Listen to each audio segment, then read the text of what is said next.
a todos. Dando continuidade, então, à questão da natureza humana de Jesus Cristo, o termo hipostática, ou seja, é um termo que busca explicar esta dupla natureza da pessoa de Jesus. Ela nos mostra quanto à sua humanidade, essa natureza humana, que Jesus ele se condicionou a toda a contextualidade social de sua época, que envolvia a questão moral, que é a parte da filosofia que vai estudar esses costumes que se inserem ao indivíduo e à sociedade com a qual ele participa.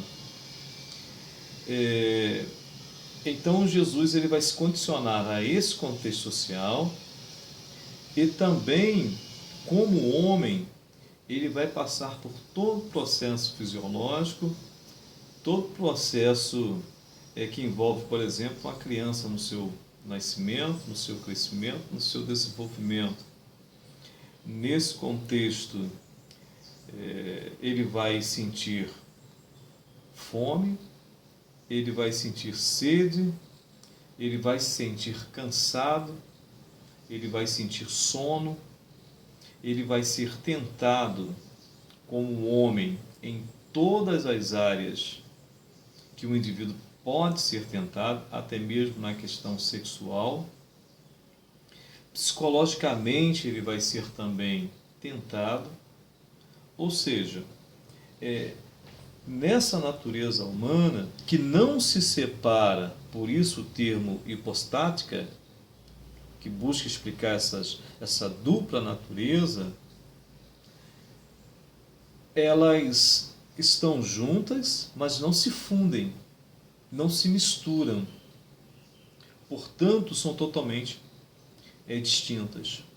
Quanto a essa humanidade, essa exteriorização humana de Jesus, o próprio cego de nascença, que ele curou lá em João 9,11, vai reconhecer essa humanidade de Jesus. Os soldados que o queriam prender também, lá em João 7,46, vai perceber essa humanidade nele. Os judeus em Jerusalém, João 10,33, Pôncio Pilatos, 19,5 de João, também lá em 1 João 4,3, somente esse ser anticristo é que não vai reconhecer essa humanidade de Jesus. Isso é interessante.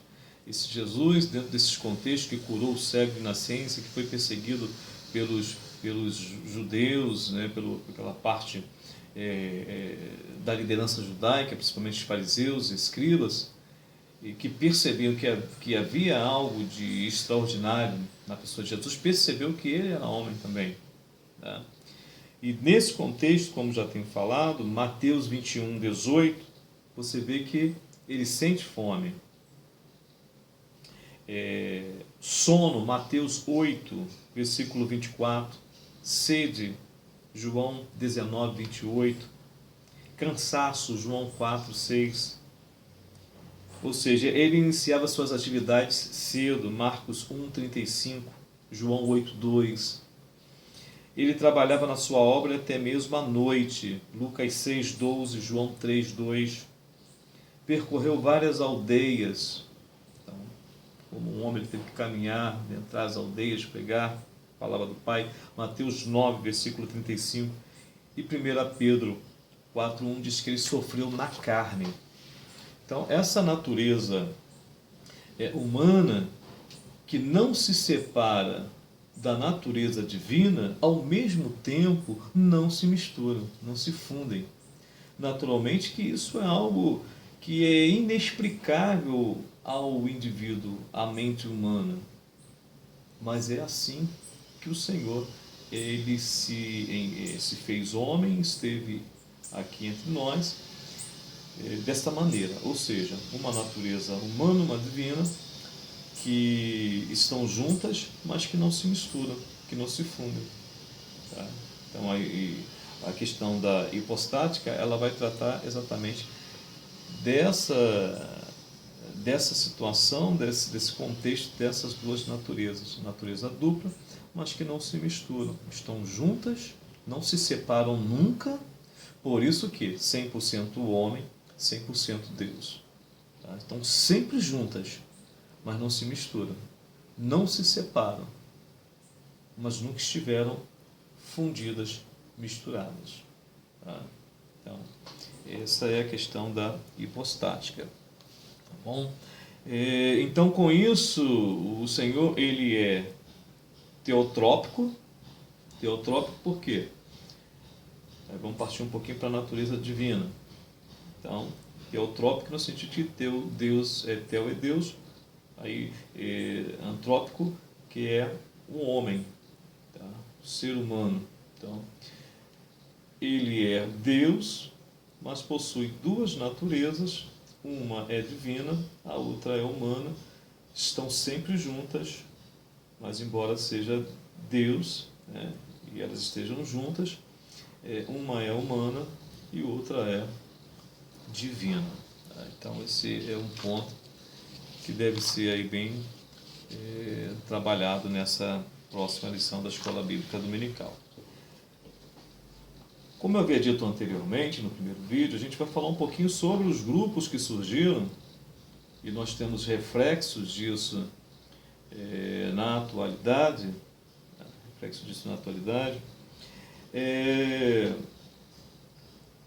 a partir do segundo século, vão surgir grupos heréticos que vão tentar negar essa natureza divina do Senhor. Falamos um pouco da humana, essa natureza divina do Senhor. Na nossa revista tem a questão do monarquianismo. Tem o dinâmico que vai tratar, e o dualístico. O dinâmico que vai dizer em primeiro momento que Jesus Cristo, ele nunca foi divino, mas só humano. Nasceu de Maria, teve uma espiritualidade quanto à sua santidade, a sua maneira de vida, de proceder, mas nunca foi Deus. Então seria somente humano, teria só uma natureza humana para os monarquianistas. Há também dentro desse monarquianismo dinâmico, há também aqueles que compreendiam que após o batismo e após a ressurreição, Jesus passou a ter uma certa deificação. Então, aquilo que eles chamavam de uma espécie de adoção, ou seja, no seu batismo, ele teria sido adotado. E também aquela ideia de que após a ressurreição, ele passa a ter uma certa deificação, passa a ser divinizado nesse contexto. E há aquela questão também dualística, tá? Aquela questão dualística, eles acreditavam, né, esse grupo acreditava que Jesus ele tinha uma natureza divina, tá? Ele tinha uma natureza divina, mas quanto o Logos e o Espírito Santo seriam como o conteúdo de um vaso. Tá? Então, o conteúdo é de um vaso. O que nós não temos assim apoio nas Escrituras Sagradas. Tá? Então, nesse contexto aí, esses monarquianistas modalistas, eles não negavam a divindade de Cristo, tá? Nem o Espírito Santo, mas sim a distinção das pessoas, tá? Que diametralmente oposto, que é totalmente contrário aos ensinamentos do Novo Testamento. Tá? Então, aí, o Logos e o Espírito Santo eram qualidades divinas e não pessoas. Então, essas não seriam pessoas, mas qualidades. Tá? Qualidades. Tá? Então isso aqui ainda estaria dentro do contexto dessas qualidades do dinamismo, ou seja, o monarquianismo dinâmico, é outra parte também, que entendia que o Logos e o Espírito Santo seriam o quê? Qualidade divina, né? Pessoas divinas. E essas qualidades estariam dentro desse vaso que era Jesus. Agora, voltando, retificando, o monarquismo modalista, eles não negavam a divindade de Jesus. Então, corrigindo, não negavam a divindade de Jesus. Mas o que eles faziam? Eles viam distinções destas pessoas. Tá? Então, seriam pessoas distintas. Tá? Então, os monarquistas modalistas não negavam a divindade do Filho, nem a do Espírito Santo, mas sim a distinção dessas pessoas. Ou seja, para eles havia o quê? Uma unidade absoluta. Então não há duas naturezas, uma natureza só. Então é diferente daquilo que é ensinado no Novo Testamento. Tá? Havia também outros grupos que não são aí citados na nossa lição, que, por exemplo, o nestorianismo, tá? Que era a desunião entre a natureza humana e a divina. Então haveria uma desunião. Nestor acreditava nisso. Só que não é isso que a Bíblia nos traz. Há uma unidade, embora não se misturem, não se fundem. Tá? Outra questão, o docetismo, que beberam muito na fonte do gnosticismo, a palavra gnose, conhecimento. Tá? Então eles entendiam o quê? Essa palavra docetismo é do termo grego, tá? Doken, que significa o quê? Parecer, aparentar. Então, esse Jesus seria o quê? Seria uma imagem. Por quê? A matéria, por isso que eu falei, eles beberam na fonte gnóstica, que tem aquela dualidade da matéria má e do espírito bom. Então, Jesus, ele era o que, na verdade? Uma imagem. Ele não poderia ser matéria, porque sendo Deus não poderia ser mal. Então, Jesus, ele se manifesta nos evangelhos não de forma física, olha só, mas de forma o quê? Sobrenatural. Seria como uma imagem, como uma sombra, e não um corpo, o que é totalmente contrário aos ensinamentos do Novo Testamento. Tá? O eutiquianismo, que é na verdade um monofisismo, tá?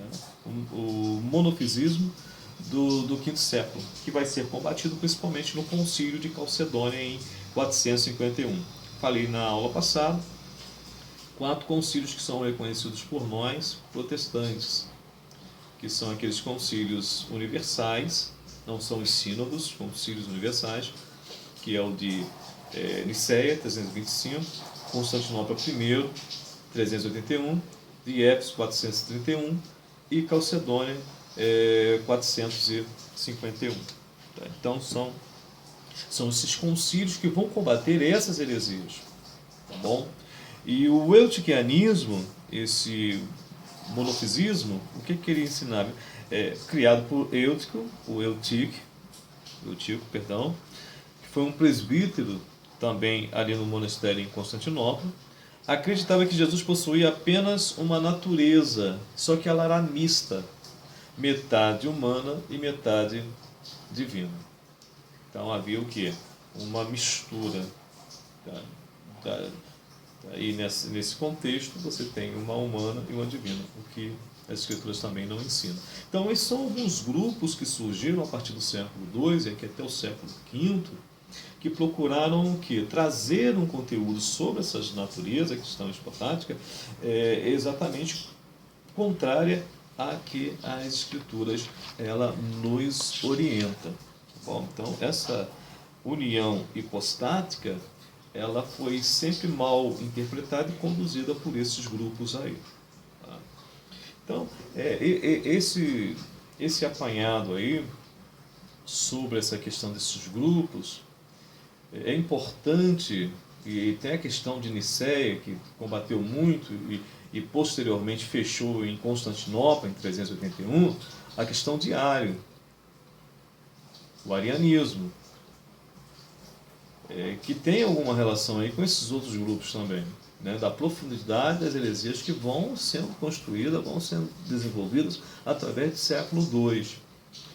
E Ário, ele acreditava o quê? Que esse Cristo, como nós falamos anteriormente no primeiro vídeo, ele havia sido criado.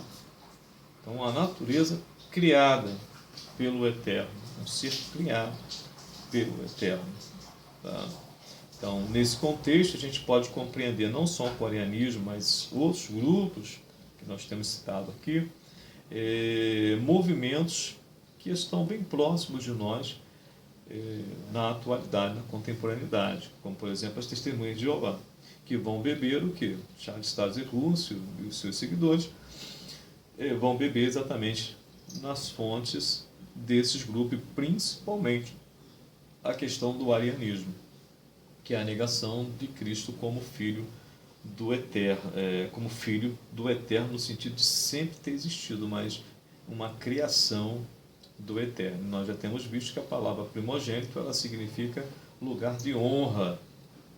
Nem sempre é o primeiro filho, mas muitas das vezes, como mostrei em vários textos bíblicos no primeiro vídeo, significa lugar de honra, posição de honra. Então, quando nós estudamos esses grupos e estudamos também os concílios, nós vamos perceber que indivíduos de dentro da própria igreja são os principais causadores dessas heresias.